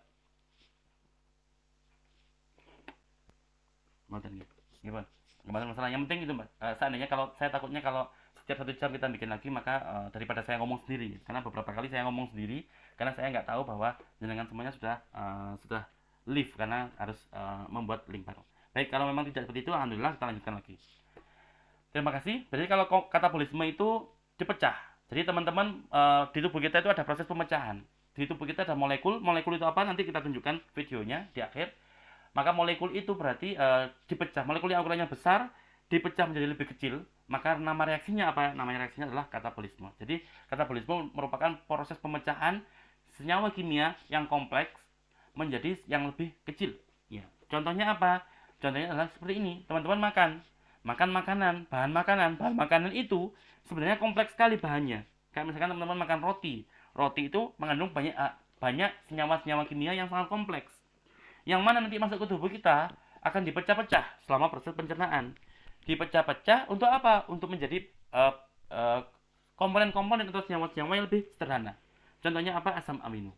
Jadi makanan masuk tubuh dipecah menjadi banyak asam amino. Kemudian nanti asam amino itu nanti akan dibuat untuk menyusun senyawa atau molekul yang lebih besar lagi atau yang baru, ya. Jadi seperti itu. Oleh karena itu teman-teman mungkin sering mendengar ada iklan bahwa ini minuman ini atau makanan ini bagus untuk kesehatan karena banyak mengandung asam amino, ya. Jadi berarti di makanan itu banyak mengandung asam amino yang nanti ketika masuk ke tubuh kita, asam amino tadi akan digunakan untuk membuat molekul baru yang ukurannya lebih kompleks, ya. Itu contoh yang pertama. Nah, sekarang reaksi yang kedua, reaksi metabolisme yang kedua yaitu anabolisme. Anabolisme itu terdiri dari kata anabol yang artinya rising up, ya, atau menaikkan, ya, rising up meningkatkan. Ism itu kondisi. Jadi menaikkan kondisi. Kondisi apa? Kondisi molekul. Kalau tadi katabolisme itu kita memecah dari yang kompleks menjadi lebih sederhana, sekarang anabolisme dari membangun dari struktur yang sederhana menjadi kompleks yang lebih kompleks untuk membuat komponen yang lebih kompleks. Contohnya tadi, asam amino yang kita peroleh dari proses katabolisme itu bisa digunakan oleh tubuh kita untuk membangun protein baru. Ya. Teman-teman, protein itu tersusun atas banyak asam amino. Protein tersusun atas banyak asam amino. Maka berarti banyak asam amino bisa kita gunakan untuk membuat protein. Nanti di lab juga sama teman-teman. Teman-teman bisa membuat protein tertentu, yang menyusun protein tertentu, asalkan teman-teman nanti menyiapkan banyak asam amino supaya sel bisa mengambil asam amino tadi untuk membangun protein baru. Gampangnya protein baru itu kan molekul yang terdiri dari banyak asam amino.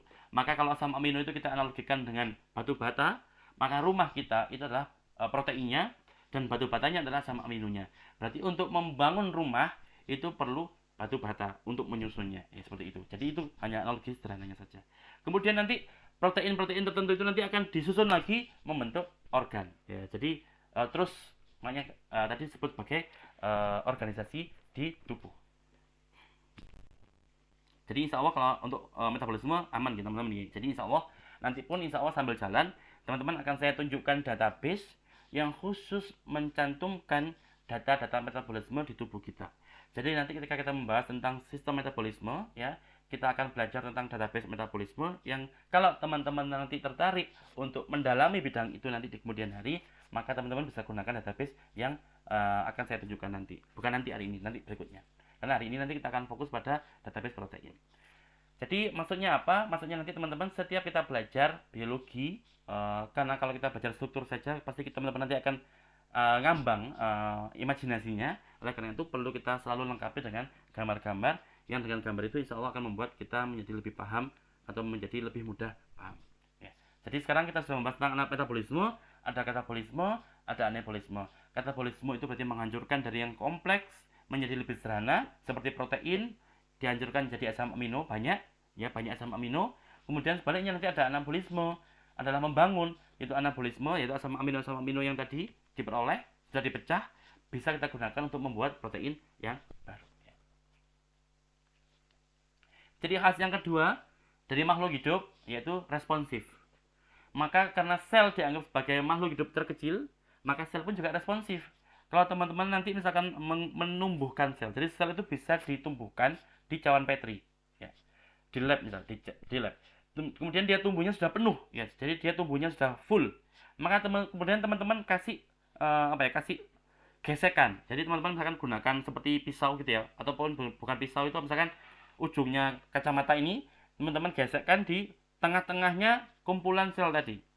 Maka nanti akan terbentuk garis, dan gara-gara garis itu terbentuk, maka nanti pertumbuhan sel pun akan berubah, ya, akan berubah. Karena sel itu juga memiliki sifatnya makhluk hidup yaitu responsif. Ketika ada stimulus tertentu, maka dia akan merespon.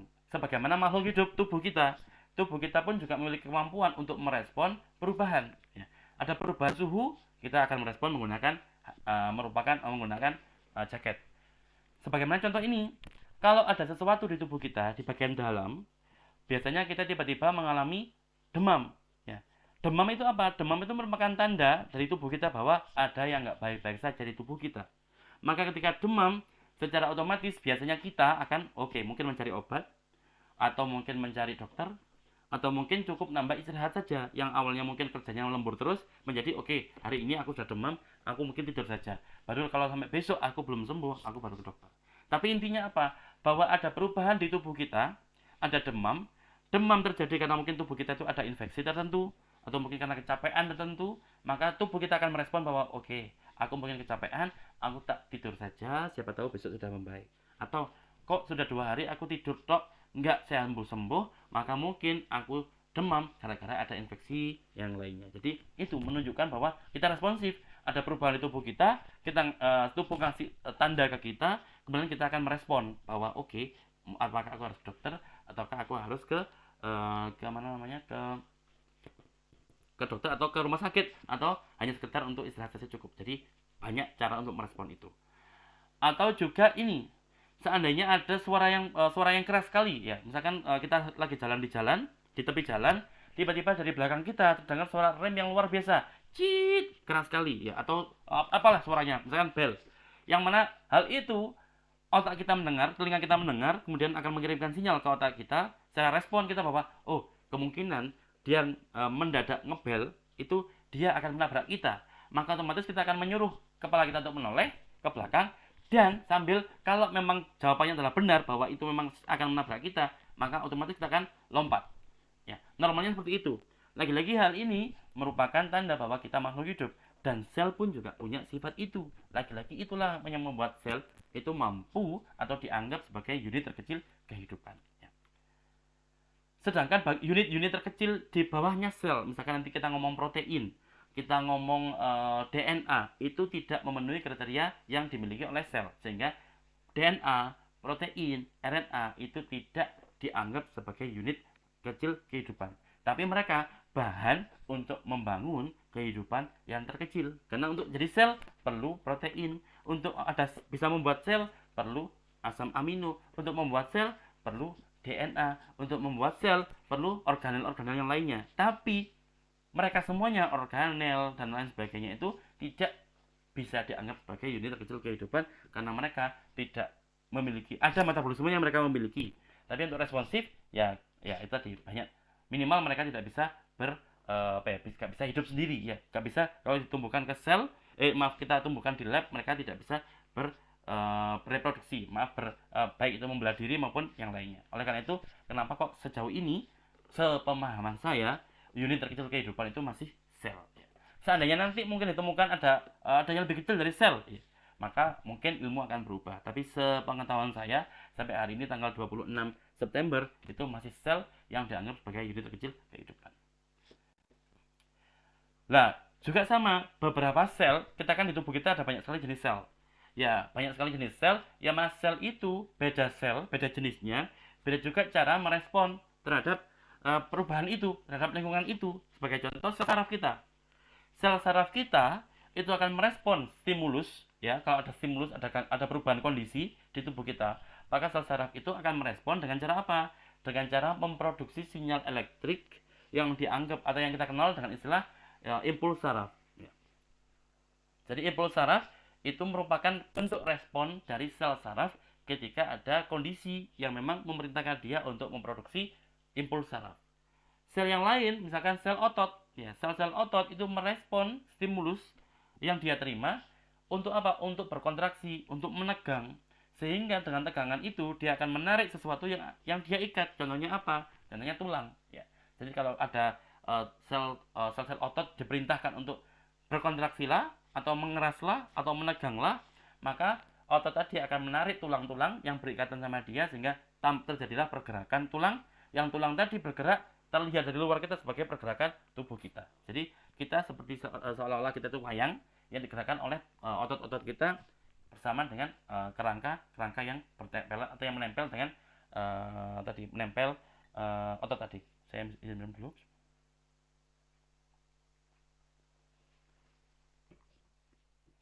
Berikutnya, nah, termasuk ciri-ciri khas makhluk hidup adalah ini, movement, pergerakan. Dan semua tadi, metabolisme itu memerlukan organisasi, mulai dari organisasi kimia, melalui organisasi di level sel, nanti juga di level jaringan, juga level organ. Semua itu melibatkan organisasi yang ada di tubuh kita. Termasuk saat ini, kita membahas tentang pergerakan, pastinya pergerakan itu juga memerlukan koordinasi dari atom-atom di tubuh kita, senyawa-senyawa di tubuh kita, sampai nanti sel-sel di tubuh kita, dan seterusnya, dan seterusnya. Sebagai contoh, ya, otot-otot di kaki kita bergerak atau berpindah.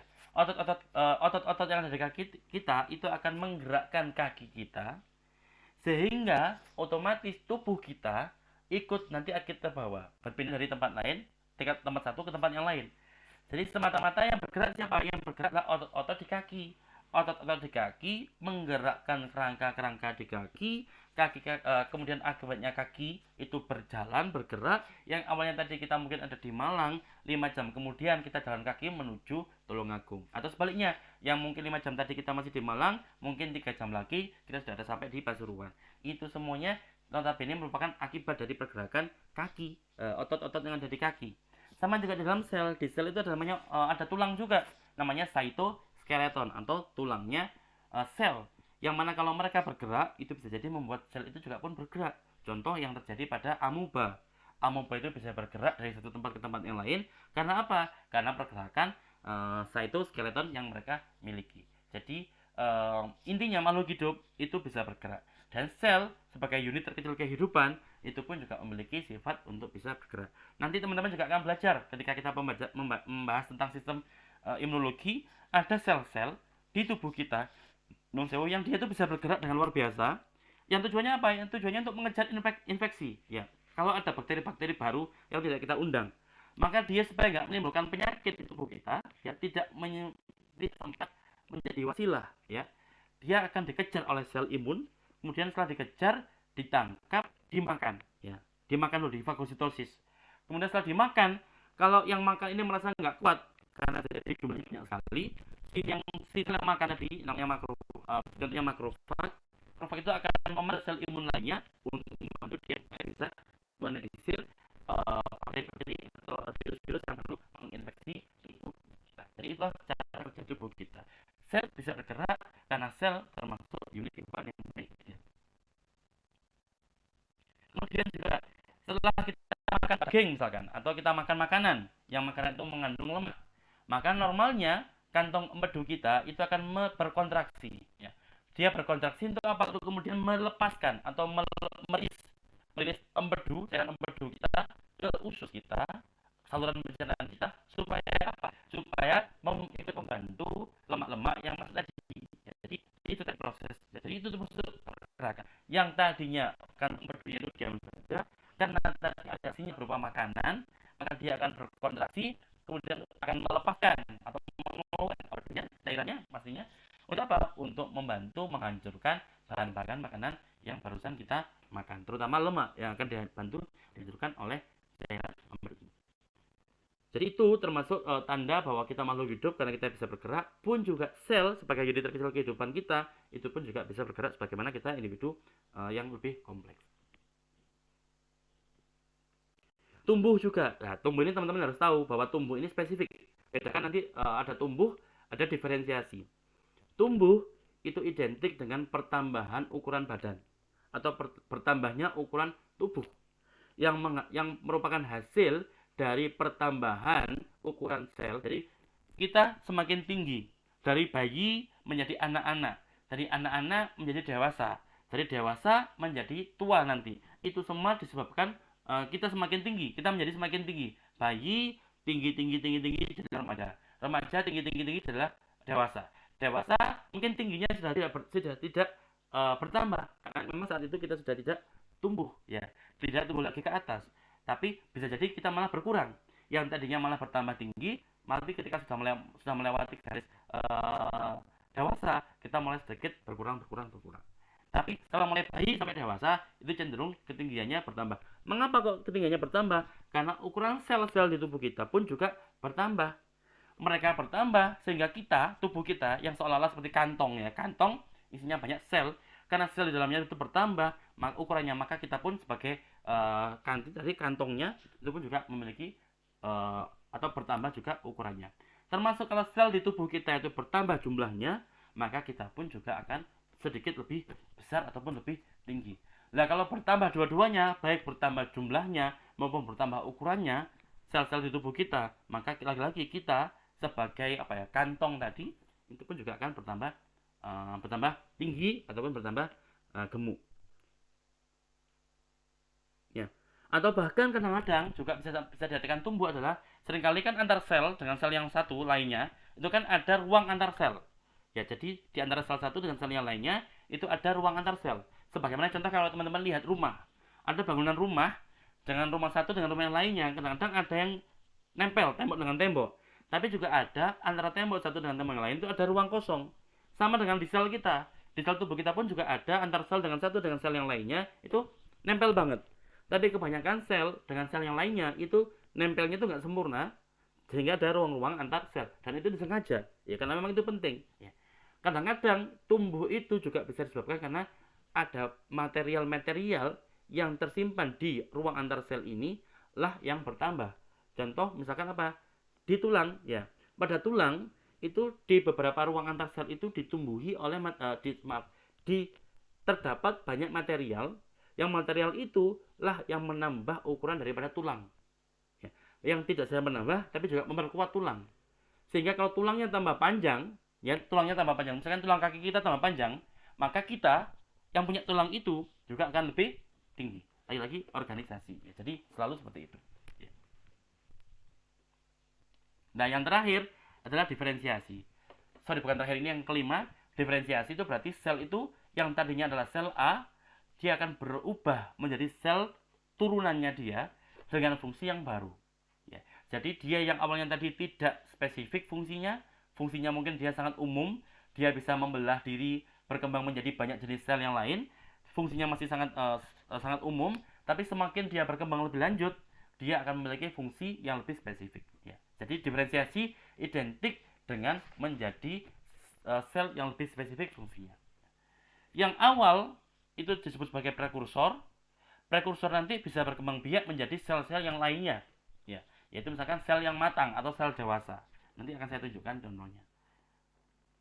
Sebagai contoh ini teman-teman, sel-sel darah merah, ya, dan juga beberapa sel darah putih itu semuanya tumbuh atau berasal dari sel-sel prekursor yang tidak spesifik fungsinya.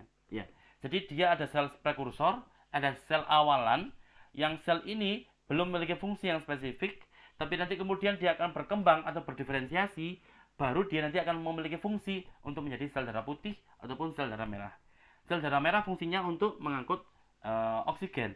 Sel darah putih salah satunya berfungsi untuk menjaga tubuh kita dari gangguan mikroba-mikroba patogen dari luar. Ya, jadi punya fungsi spesifik setelah berdiferensiasi.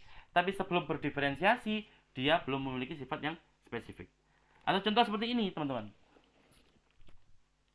Kita ingat, kita ini manusia semuanya itu berasal dari sel telur ibu kita yang non-sewu dibuahi sperma dari ayah kita. Semua seperti itu. Satu-satunya manusia yang tidak lewat jalur itu adalah Nabi Isa alaihissalam. Karena Nabi Isa alaihissalam cukup hanya dengan ibu itu sudah bisa. Dan itu ada penjelasan logisnya, masuk akal. Ya. Banyak kasus, misalkan contohnya adalah parthenogenesis, yaitu kasus terbentuknya anakan dari tanpa adanya fertilisasi dari gamet jantan dengan gamet betina ada. Yang kedua, manusia yang kedua yang tidak melalui proses ini adalah Nabi Adam alaihissalam. Tapi selain itu, insya Allah semuanya melalui proses seperti ini. Jadi lagi-lagi dalam banyak hal Allah memerintahkan kita untuk berpikir tentang bagaimana proses penciptaan manusia. Tapi untuk dua hal tadi, Nabi Adam alaihissalam kita sudah pasrahkan kepada Allah bahwa ilmu itu ilmu yang sudah tidak bisa kita jangkau. Dari sel telur yang sudah dibuahi, ya, single cell, dia akan berkembang menjadi embrio dan kemudian menjadi janin, janin menjadi bayi, bayi menjadi anak dan sampai nanti menjadi dewasa. Ini juga merupakan contoh menjadi salah satu sebab merupakan hasil dari terjadinya diferensiasi. Yang awalnya selnya tunggal, yang fungsinya itu bermacam-macam, kemudian dia akan berdiferensiasi menjadi sebagian sel yang nanti akan tumbuh berkembang menjadi sel-sel kulit. Sebagian dari zigot tadi juga akan berkembang menjadi sel-sel saraf. Seterusnya, jadi awalnya dari zigot saja bisa terbentuklah tubuh manusia kita yang sempurna seperti ini. Jadi itu merupakan hasil dari proses diferensiasi. Ingat, bedakan antara growth dan juga diferensiasi. Growth itu cenderung tambah panjang, tambah lebar, dan juga tambah ada material-material di antar selnya. Tapi kalau diferensiasi itu berkembang lebih lanjut menjadi sel yang memiliki fungsi yang lebih spesifik. Makanya namanya diferensiasi, terjemahnya adalah berkembang atau diferensiasi, ya. Jadi intinya berkembang. Ya. Kalau growth itu bertumbuh, diferensiasi berdiferensiasi, beda, different, bahasa Inggris, beda, membedakan, ya. Differentiate, membedakan, differentiation, proses pembedaan. Ya, jadi seperti itu. Maksudnya pembedaan apa? Pembedaan fungsi yang tadi awalnya tidak berfungsi secara umum, secara spesifik, atau berarti dia fungsinya umum menjadi fungsinya memiliki fungsinya lebih spesifik atau fungsi yang khusus. Nah, contohnya seperti ini teman-teman. Contohnya adalah kita punya sel, ya ini contohnya adalah embryoid body, ya. Sel tadi anggaplah seperti embrio kita, yang mana embrio itu mampu berkembang menjadi berbagai jenis sel yang ada di tubuh kita. Semua bagian tubuh kita itu asal muasalnya dari zigot, yang zigot itu nanti tumbuh menjadi embrio, kemudian nanti ada basula, gastrula dan seterusnya, sampai nanti muncul ada tangan, ada kulit, ada saraf, ada tulang, semua itu pada hakikatnya berasal dari yang namanya adalah zigot atau sel telur yang dibuahi. Ya.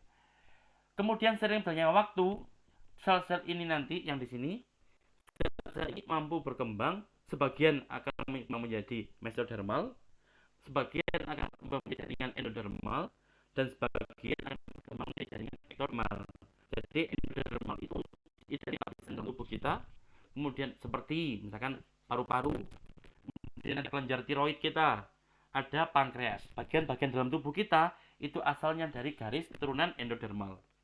Kemudian kalau tadi dari mesodermal atau lapisan tengah, Maka nanti kalau dia berkembang lebih lanjut, dia akan berkembang menjadi sel-sel otot rangka, ada sel-sel otot jantung, ada sel darah merah, ada sel otot polos yang ada di saluran pencernaan kita. Mereka semuanya merupakan hasil diferensiasi dari sel-sel embrional kita melalui garis mesodermal. Jadi mesodermal itu ini, ektodermal, juga nanti yang terakhir ada ektodermal atau lapisan luar, yang nanti sel embrional kita akan berkembang lanjut menjadi sel-sel epidermis, menjadi sel-sel saraf, menjadi sel-sel pigmen, yang semua itu sel matang itu tumbuhnya dari garis ektodermal. Ya, jadi ini merupakan diferensiasi makhluk hidup.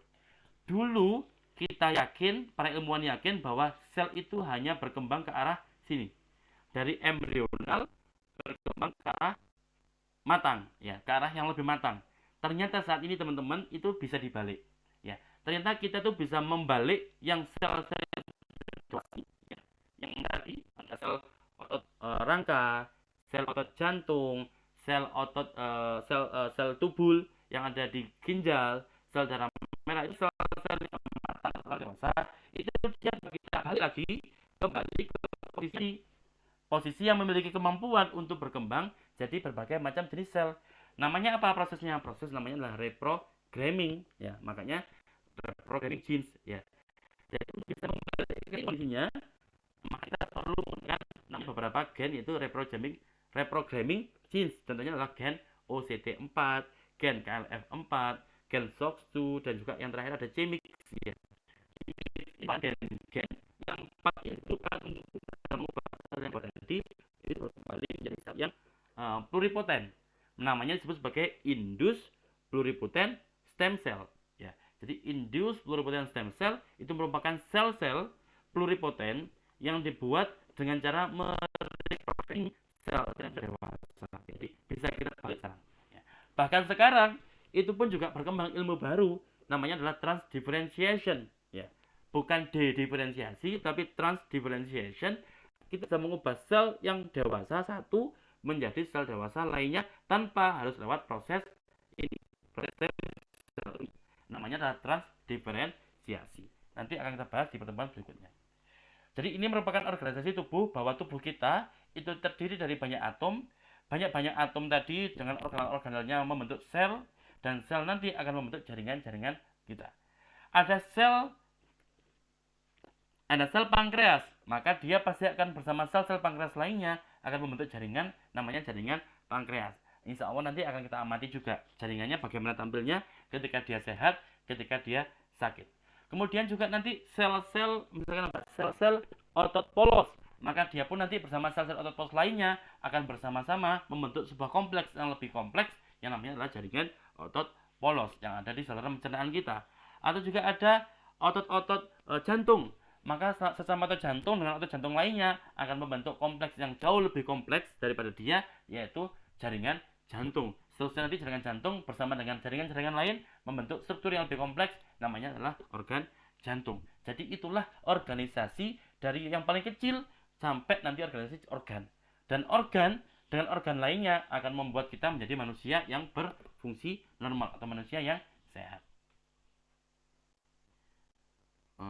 Ya, monggo kalau ada pertanyaan. Ya, ini saya tunjukkan videonya tentang diferensiasi.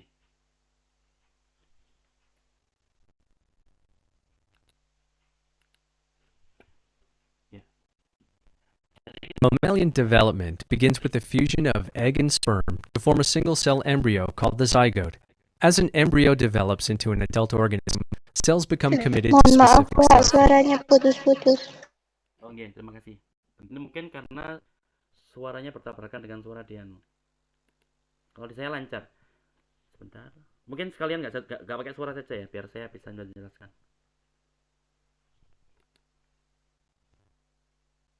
Sinyalnya mungkin tidak kuat untuk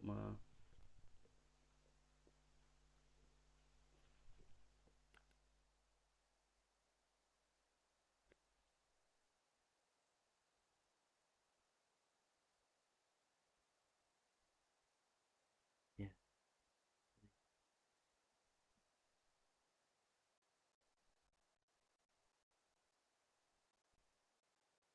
Mammalian development begins with the fusion of egg and sperm to form a single-cell embryo called the zygote.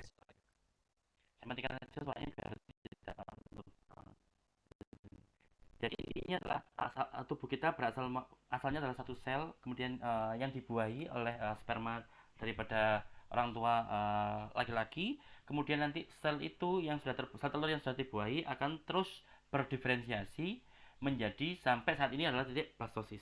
Ya, jadi sudah muncul banyak sel, tapi fungsinya masih sama semuanya, ya, blastosis. Baru nanti akan muncul spesialisasi. Mulai muncul perbedaan fungsi, terus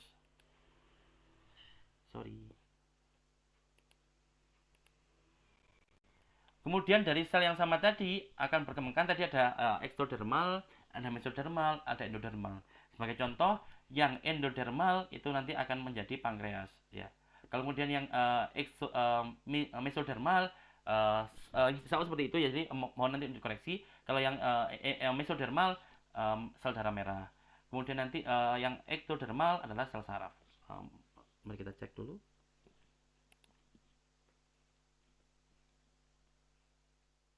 Ya, ektodermal itu ada sel saraf, betul yang tadi saya sampaikan. Endodermal itu menjadi sel pankreas, itu betul. Mesodermal itu menjadi sel darah merah. Ya, mesodermal betul. Jadi insya Allah tidak berbeda.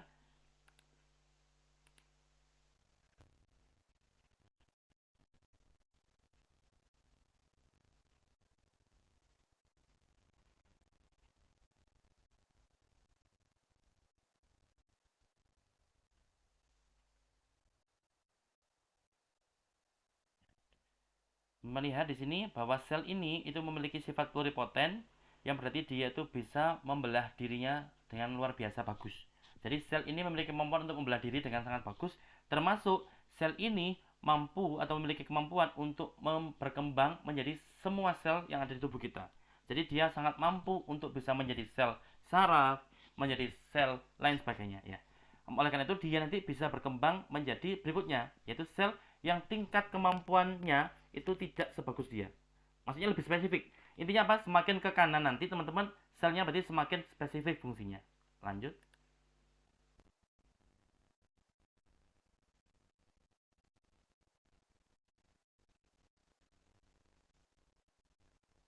Ya.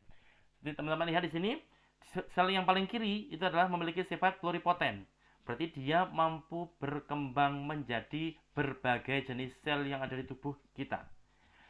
Tapi kemudian sebelum itu dia harus berkembang terlebih dahulu menjadi sel multipoten, yaitu multipoten stem cell yang lagi-lagi dia masih memiliki kemampuan untuk berkembang menjadi berbagai jenis sel yang lainnya. Ya. Baru kemudian tahapan berikutnya adalah sel ini akan berkembang menjadi sel turunan dia yang memiliki atau berfungsi sebagai progenitor. Kalau sudah menjadi progenitor, berarti dia sudah hanya bisa berkembang menjadi spesifik. Contoh, ini namanya adalah neural progenitor. Berarti dia nanti hanya bisa berdiferensiasi menjadi sel-sel saraf. Ada juga sel lain namanya osteoprogenitor. Berarti dia hanya bisa berkembang lebih lanjut menjadi sel-sel tulang. Ya, jadi kalau sudah progenitor itu berarti sudah terbatas kemampuan dia untuk berkembang biak. Ya, jadi bedanya antara yang di sini yaitu sel pluripoten, sampai di sini adalah sel multipoten, sampai di sini kemudian sel yang sudah menjadi progenitor. Berarti sudah semakin terbatas.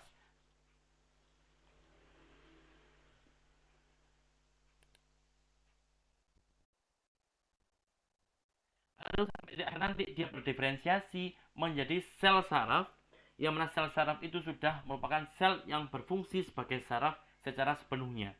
Jadi ini merupakan proses diferensiasi dari yang awalnya itu sel yang pluripoten, yang dia hanya fokus mengembangkan diri, perbanyak diri, kemudian nanti dia berkembang lebih lanjut menjadi multipoten, yang jadi dia masih bisa punya kemampuan untuk menjadi banyak sel yang lainnya. Nanti kemudian dia masuk ke tahapan progenitor, ya, yang mana dia masih membelah, tapi nanti dia hanya bisa berdiferensiasi menjadi sel saraf, sampai nanti dia kemudian menjadi sel progenitor saraf yang sudah kehilangan kemampuan dia untuk membelah, dia sudah mau fokus untuk berdiferensiasi, sampai akhirnya nanti dia berkembang menjadi sel saraf, dan dia sudah dia sudah berfungsi secara utuh menjadi saraf. Ini yang lama, diferensiasi. Tapi nanti tadi sudah saya sebutkan bahwa sampai sekarang kita pun juga bisa mengubah dari sel saraf ini, mengubah kembali lagi menjadi sel yang sifatnya pluripotent, namanya adalah induced pluripotent stem cell yang dikembangkan oleh Profesor Yamanaka Sensei dari Kyoto University, yang berkat temuan itu beliau mendapatkan hadiah Nobel ya. Next.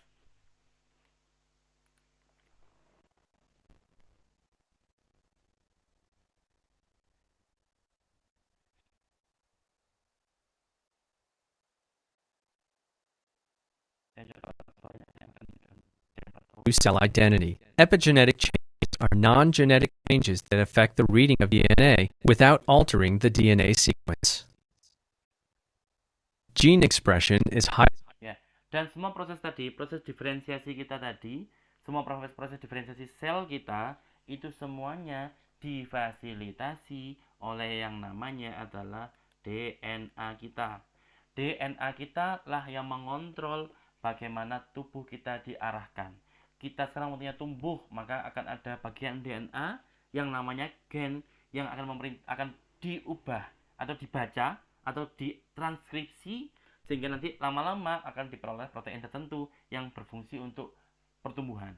Jadi semua itu diproses dikode oleh gen, yang gen itu merupakan bagian dari DNA. Nanti akan saya tunjukkan bedanya gen DNA itu apa. Termasuk juga nanti akan ada yang disebabkan oleh faktor-faktor non-gen atau yang disebut sebagai epigenetic change. Ya, jadi epigenetik itu tidak perlu mengubah gennya, tapi mengubah proses berikutnya. Ya, jadi next, kita baca dulu. Kita lanjutkan lagi. Nanti kita perlengkap, ada video berikutnya. Tapi kemudian yang terakhir, contoh atau ciri khas makhluk hidup adalah berkembang biak.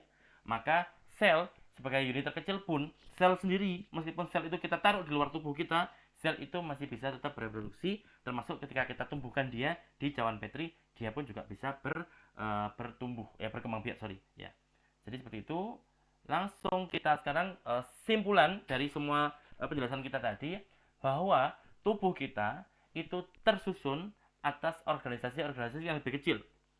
Kalau kita bahas yang paling kecil adalah organisasi di level atom. Atom satu dengan atom lain nanti bisa bereaksi, membentuk molekul-molekul, misalkan air, atau bahkan molekul-molekul yang lebih kompleks, namanya seperti contohnya adalah DNA, protein, kemudian RNA, lemak, semua itu merupakan molekul-molekul yang besar. Tapi ingat, di tubuh kita juga ada molekul-molekul yang ukurannya kecil. Misalkan tadi ada hormon estrogen, ada hormon progesteron, ada asam amino. Yang molekul-molekul kecil tadi, ketika dia bereaksi dengan molekul-molekul kecil lainnya, terbentuklah molekul-molekul yang dibentuk oleh molekul-molekul yang kecil. Contohnya adenin, ada adenin, ya, ATGC, ya, guanosin, ya, dan yaitu saya lupa penunjuknya ATGC, yang mereka membentuk DNA. Kalau yang di RNA ada urasil, ya, AUGC, ya, adenin, urasil, ya, dan guanin, ya, sitosin. Mereka empat inilah yang menyusun molekul yang lebih besar, namanya adalah DNA dan juga RNA urasil tadi. Terus banyak molekul-molekul yang ukuran besar, ada molekul-molekul yang kecil, ada organel, bahkan ada atom-atom, ada banyak sekali yang semua itu bereaksi bersama di dalam sebuah struktur yang tadi kita sebut sebagai unit kehidupan terkecil, namanya sudah sel. Contoh yang saya tunjukkan di sini adalah gambar daripada sel otot polos. Yang mana sel otot polos ini dengan sel otot polos lainnya akan bekerja sama membentuk struktur yang lebih kompleks daripada sel tunggal ini, yang namanya adalah jaringan otot polos. Ya. Jaringan otot polos itu disusun mayoritas oleh sel otot polos. Meskipun nanti pada prakteknya tidak saja terdiri dari otot polos, ada banyak juga sel-sel yang lain. Apalagi kalau kita nanti sudah ngomong tentang organ, ya, mengenai organ ini, yaitu organ ini lambung kita, memang benar dia disusun oleh lapisan jaringan otot polos.